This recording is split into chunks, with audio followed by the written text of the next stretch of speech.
North আমেরিকার Bangladesh Manipuri society Incorporated কর্তৃক আয়োজিত আজকে নবম ছাত্র মেধাবৃত্তি অনুষ্ঠান, মেধাবৃত্তি পুরস্কার বিতরণ এবং সংবর্ধনা অনুষ্ঠানে সম্মানিত সভাপতি, উপস্থিত 7 নং আদমপুর ইউনিয়নের সম্মানিত চেয়ারম্যান জনাব আফজাল হোসেন সাহেব এবং আজকে যারা এখানে উপস্থিত আছেন, আমি আপনাদের সবাইকে আমি জানাচ্ছি আমার অন্তরের অন্তঃস্থল থেকে অভিনন্দন এবং শ্রদ্ধা সালাম। আমি আমার এই বক্তব্যের শুরুতে আমি বিশেষ করে আজকে এখানে যারা আমার পরবর্তীতে অতিথি হিসেবে উপস্থিত আছেন, সুদূর মণিপুর ভারতের মণিপুর থেকে আগত জিরিবাম কলেজের লেকচারার, তাদের উদ্দেশ্যে আমি মণিপুরি ভাষায় দু একটি বক্তব্য রাখতে চাই, দু একটি কথা বলতে চাই। এই ব্যাপারে আমি আজকে সম্মানিত সভাপতি এবং সম্মানিত প্রধান অতিথি মহোদয়ের অনুমতি প্রার্থনা করছি। ইকাই নজরিবা ngasi North American Bangladesh Manipuri society incorporated হাইবা সংস্থা দেশিনা সিনলাগুনা পান্থলিবা হানুগাসকি कांगशं नयापत्तन की कांगशं असिदा पांथुलिबा मापल शुभा टैलेंटेड स्टूडेंट्स अवार्ड 2016 की अवार्ड पिबा अमसुंग इकाई खुंदाबो उत्तकी नमक्ता पांथुलिबा थौरम असिदा लेंगिरबिबा अमसुंग असिकी थौरम असिकु मयाय कामनि फंदा लेंगिरबिबा एक इकाई खुंदाजरबा ओजा जयंतो दरामय हाई स्कूल की रिटायर्ड हेडमास्टर लंदमसिकी फाइना सकमाई खंगरबा अमसु लेबाकी प्रजागी नियम सेवा तौरिबा 7 नং आदमपुर यूनियन की यूनियन परिषद की काय खंगरबा चेयरमैन जनाब अफजाल हुसैन अमसु लोगना जामना एकोई गिबी जामना चाहू चंगाई होयबा लंदमसिकी मैते की मनुंदा मैते चासिंग के मनुंदा सरकार की अचौबा थापदा फंगनाय थबक तौरिबा लाइक लाइसु की मनामदा हौजी मौलवी बाजार गवर्नमेंट कॉलेज की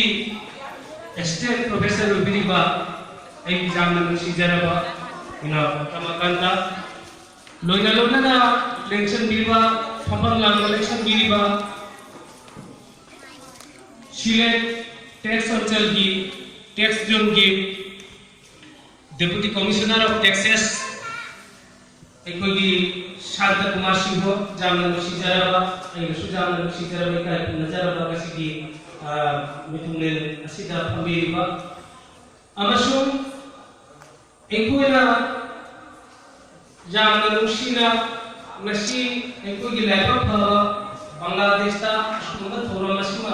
सिनलामदा जामना लाइफ एकोगी जामना मतलब चादर बाहर जब बताए भारत की मणिपुर की चिरीबा कॉलेज तकी लापकिरीबा ओजासी आई मिंदी तसिंग हाय जब नमजरे आई मिंगदु तसिंग खंजे होगे मधु मकुइना तुंदा थापिर तक फजना खंजे गनी आने खने ngasi thuromasi बांग्लादेश ता असुकुबा थुरमदा asi Bangladesh ki to wala silang na tulong si dang si Manipur dagi oja sing na lak na ko sida sharuk ja bila basi masi aku gide live pa bani amas masi international oina ngasi ki thuna masi ma ta pandu ki ba thoron ke adi makun chelba pati mai hai mai nei chelba ko irabra ha kana anje ngasi ki thura masi da अखोगी थौरमसी सिनलांगलेबसी लंदमसी चत्रबा अखोगी उपचा तांगबगी पुंसी लांफमगी हिंगनबगी लांफमदा खुंजेन चेनबदा हिंगनबगी पोफम तांगबदा लंदमसी पोफम लंदमसी किरमदमसी थादोलगा अखोगी यामना Lakhna अखोगी 7 सागर 13 नदी हदी कोई समुद्र चिंगाई के लाल चक्कर चिंगोल के लाल चक्कर Europe की America है का मफम मसीदा punsi ki lantamda ikup kiri lihat tara awang ting nariba egi yabasing egi imanabasing egi nausing ijasing nasi makoina sangat laba matam kereta makoina jantra gumna mesin gumna suri bathabak adugi manungda thau mobil hawa thau hapagi phangak laba matam khajigado adugumba matamda makoina lamdam masigi egi lehuri bicha ina udugi egi iramdam masigi ni haidna khanlubada khanjabada makoina jandrabada khajitang makoina tan basenpa madudagi kaithoglaga Bangladesh da chahi ki oina talented students award haidna award asi makoina pibani masi akoina lamdam masida leiba ojasi mayam छात्र सिंची ना दिखलम जाय मसीकी award से करीनो हाइदना मरे मकों तादना खलम रगस खंगल लेरम रगसु मसीदा पूरीबा मेंग मयाम से मसी एकोई बांग्लादेश की मियांग तनी मकोई से मसीदा लाइक लाइसु तमदना चावना अदुबु पुंसी की लांफमदा लमजेंदा खुंफमदा मकोई से लमदम मसी थादोकना पुक्सा कानगी दमकता मिरम दमदा लैदना पुंसी की लांथेंगरी बगादना मकोई से aduna ahan mabutta ngasi asugumba fajaraba asugumba leibak chaukhapagi asugumba larikai sida kuma chakapagi thabat masi paitat pirakliba aigi iyaba ichinaw mapija america da leiba makui go ina ahan mabutta da harudi north american bangladesh manipuri society incorporated hariba sansthan asibu aina makhile thagajjari thamachide ngasi Bangladesh ta makoina piri bai award asi A+ ahan ba makta da pirami A amasu mathangda A si ki machine se akoi gi result ki matung ine A si ki machine si jam ne hejalak padagi ako mada makoina makoi gi economical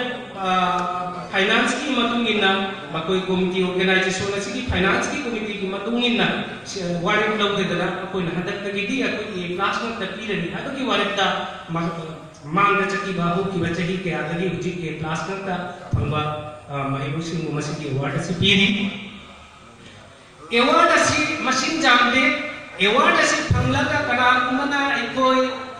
जुम कई दा थबक नसु द्रसु ए इचारी ना उसाकई ना तैबाव ए नुआ आइना चारनी ना का जामना Chaoba सम्मानमा जामना Chaoba sana lupa matung mamagum na mani yumta mating mamagum na ko si phangladani hada wakal dinate adubu pili bai award ase makoi da lamdam na leiga su mabuk dingdagi khamoi dagi makoi kana amta phumi basi ka jaw panate ko america da ni bai ki manaba ya masi do makoi kana amta nasi phumi sida photo da tv da makoi kana amta jaw panate jaw se marak sharakta ai khoi gumba khara ngang ba pamjaba khara ngang saka thailand mi la lobiba khara thabo lai su lai su thonai ba sa da khara mi he ti la di chen ba asugumba ai khoi ni asugum singang si ta sengati masi makoi gumba kana gumba amana makoi na ning pamba ki tam koi ba ta ga di makoi smile to roi ni makoi ki protinidhi ama makoi ki representative bangladesh photama kam laga award se kilo ba da adu nungsi ba ki mani aduna ai iramdam ireicha ai icha ina odu nungsiba ki mani aduna ngasi makoi na su ngi award se mayam ni mutta thandu ni masigi tarota muksu thaga chari ai ki horat ki ba ngasi ki icha ina jamna nungsi jara ba isu o jama oi jamna nungsi jara ba ai isu na koi gumba icha ina adum lei adu ngasi ki A+ phangli ba talented oi ba students singi baramda ai jamna nusi jaraba shanto amasung koi oja ramakanto na jam autam ke asu pibiram masigi matakla juk sigi chandrabi ki matung ina mahai khadandi ai hajaram ke masi na koi na labuk ni do changdana pas nabagi kungdakana kani habagi wari se ai asi thajar thandi hojir ki jugasi ICT ki jamna kunglaba jugamani makan masih aujiti London Amerika kasih mobile pai ka tok namaga ngatang da wari sanaba magi mainda lei ba phami ba mi dong hatta to unaba jaba atu mapibam ni kanagumba mapa mama phatya haido papa mama na kanagumba lami mama chani masuni ana saranga thamdana kana gadra matamda trabali ICT chawra jugamani masida ICT ki piraliba kudong chaba kaya ase ekona maram chana season nadana habati mai ase miyo bagi punchida tangai phadraba thadu naba chadraba pusakamani haina lawi mai natabada mai ising musi masi jawdabada aibangi thawai ba da jiba punamakse ama tahimba ngamoi haiba science na mati mai exing ta adu mai ase angawagi makutamda pisaluradi magna mai aduna cha thungagi mahutta mai aduna ahan aswanda maru jayagi jayandagi mahutta mai aduna kaniguma poda maru mundrindagi mahutta mana mi junda sanda mai haruradi matuna sujam amangawla handaki internet ki facility asida aina hajabade ai china singa na koi kuna masu mobile pairabani nakoi college tamakpada varsity tamakpada nakoi na kanasu ina chalo mobile adu dina koi goina jawrani adu mobile ki piri ba facility singa se magi ngasi piri ba facility singa se masjid adi nakoi sita na ba matamda karamba marina thani larik laisu ki maramda khangmagi maramda haibagi maramda hienbagi maramda madugumba lausin tangagi maramda madu sijanabi nataba marida nataba lamida mobile ki facility se jugasi ki ICT ki facility se masi sijanabi ganu aigi icha ina uda jamna ure larikti pade numidam chupa baro ek dui phauba Facebook natraka chatta ngaudana leiba mina hangakasu mi to chaliba mi to mangna thenjanaba amani chama chu chawre aide ma mobile se ungi dana mango tadi ngawi bani ko ai di chungna la me chacha bani na ai di ngawu na tamina adu mana mo thenga to ga dana ai handu dana la me tadi du chato ga ile je kai na da mana ga nadi ai tu dudi arai bana di adu ma ki wari se ma ki tat khidori ga wari matang se chara da ta jawo re di hai nadi lai to ga adu ko lai je asugumba matang u bajawo bani maduna iki lu sijara ba ichaina cerca nakoida ina masi pauta chana dinati mobile ai si dam essential ko da mani hoji patang gi lai lai su gi jamna mathauta ko shagamani adu mathauta ba ko ta se afaba da bida afaba maramda ai kana gata ba ai kunsi bu shem gata ba maramda ko season abi masi hai masi ai mata sta hajari amasu ngasi gi aina timbiri ko audience me am maramda Bangladesh ta Bhanugas natraga dhamai natraga Bhanugas dhamai sile jo namu chida North America Bangladesh Manipuri society inki talented awards asipi asigi award asipi babatamda akodi isai kumai isai adi akoi ki cultural program asi puina jaw da banina masina mi din masi jamna uai kana kumai kona hujiksu ngak mamang dai ko sita su kui adu hujiki laibak phabati hujiki nising je khar hengat adu ei koi chudo thamai da tawba matam da sumi se phara ga kawra ko mathauta haidi lakpi da jate koi na gas ku modi ba mayam du na lakana nasi gas ku ngai da ba miyam du ngasi gas nu miyam du ngai handi ko masi masu koi jamna pungning sinusi masi koi madang putimata thorong putimata masi koi tangai ko nasi masi ki tendency se masi na ikoi da angappa magi afaba progani hadde khandre angappa magi phatta bu progani hadde si chachana thajai aduga matang si jam changna ngam jadre ami ai abu pangalunda ai koi di jigges masung jigges ki konagi tabakta আজকে জীবন এবং জীবিকার যুদ্ধে যারা এই দেশ মাতৃভূমি ছেড়ে সুদূর আমেরিকাতে যারা বসবাস করছে আমাদের শ্রদ্ধেয় বন্ধুগণ আমাদের শ্রদ্ধেয় বড়জন এবং স্নেহপ্রতি ভাইয়েরা যারা সুদূর আমেরিকাতে বসবাস করছে তারা